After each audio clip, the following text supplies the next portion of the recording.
नमस्कार दर्शक बंधु जय जगन्नाथ आपण समस्त को पुणी थे स्वागत जनाऊँ आमर ये चैनल प्रॉपर्टी वाला को मु सुंदर कुमार नायक। तो दर्शक बंधु आज मु आउ थे आपण गोटे एमती प्लॉटिंग प्रोजेक्ट नहीं आसी जो आपण 30 फुट्र रास्ता पाइबे एंड आपणकर घर बारी लैंड भी पाइबे माने कि आपण लोन फैसिलिटी भी एठी आपण पाई परिबे। तो दर्शक बंधु ये जो जगहटी अच्छी ये जगहटी आपड़ जदि देखिए यहाँ चंदका अच्छी एंड चंदका पुलिस स्टेशन रु एटार डिस्टेंस 1 किलोमीटर एंड जदि 200 फुटिया रास्ता देखिए जोटा कि आपणकर त्रिशूलिया पितापल्ली 200 फुटिया रास्ता बाईपास जोड़ा कहते सेठारु आर डिस्टेंस हूँ 700 ରୁ 800 metre a plotting distance and जब देखिए पाखापाखि घर अच्छी एंड आपन भी इमिडिएटली कंस्ट्रक्शन काम आरंभ करें घर करें बढ़िया प्लॉट अच्छी लिटिगेशन फ्री प्लॉट अच्छी।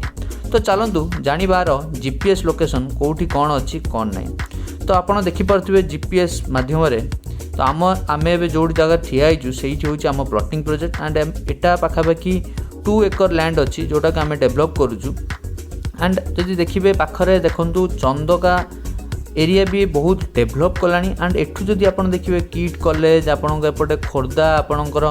जदि देखिए कटक तो आपड़ एपटे देखिए खंडगिरी तो सबू भी आपणकर मिनिमम डिस्टेंस अच्छी एंड पाखरे आपन बाजार अच्छी मार्केट अच्छी पुलिस स्टेशन अच्छी फायर स्टेशन अच्छी आरआई ऑफिस अच्छी एटीएम अच्छी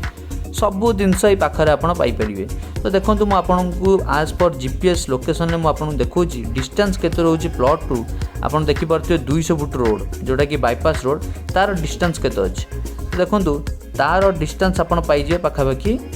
800 मीटर धरतु 800 मीटर एंड जदि सेठू देखिए आपणकर पुलिस स्टेशन किंबा आपन जदि चंदका मेन स्क्वायर जोटा कि नालंदा स्क्वायर कहते कि चंदका छक कहते तार डिस्टेंस देखिए तार डिस्टेंस आपन को 1 किलोमीटर अप्रोक्स रोचे। तो पाखरे आपन देखिए टोटल केते घर होइछि पाखरे बहुत ही डेभलप एरिया आपन इमिडिएटली नहीं कि इमिडिएटली कंस्ट्रक्शन करि परिबे एंड एई पाखरु भी पटिया भी आपनकर पाख जेहेतु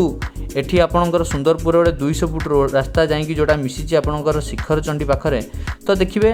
एपटे जदि आपन जिबे ता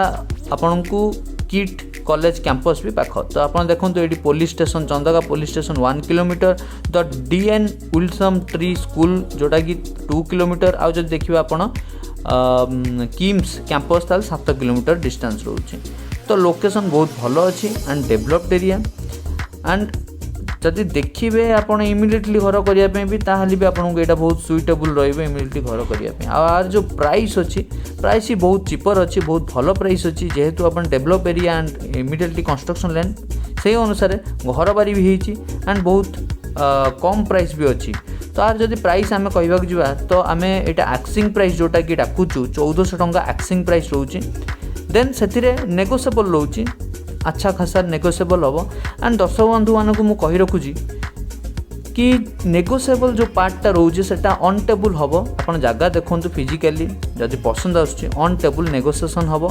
एंड जो भी नेगोशिएशन हम आम भी चढ़ाई रेट डाकू ना मो चैनल रे चढ़ाई रेट डाकुनी एंड नेगोशिएशन पार्टा